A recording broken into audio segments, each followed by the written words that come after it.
Atenție cum vă îmbrăcați când plecați din casă. Adevărat, amin. Trupul tău și frumusețea ta păstrează pentru soțul tău.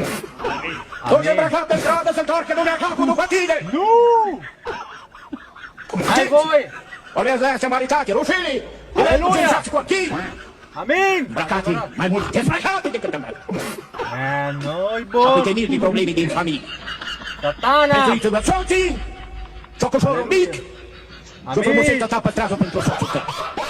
Pentru cine te îmbrăcă? Cine vrei să te vadă? Cine vrei să te vadă? Cu haine de-astea mulate ce nu mă supărați pe mine, e cuvânt de la Domnul care le spune. E cuvânt de la Domnul. Adevărat, Păstrează amin! frumusețea pentru soțul tău. Coră ta. Aleluia! Noi suntem bărbați, frate, și nu mi rușine să spun. Vreau să spun, frate, dar bă, dar și te uita cu mine sunt puțin. Dar unde vrei să la urmă? Vrei să stau capul în cop? Îți place să te uiți? Era sar lumea de tine! Dar în fața mea, unde să mă uit? Păcătosule! Fraților! Poate mă bine să zâmbiți. Îți place și... Atenție cum vă îmbrăcați când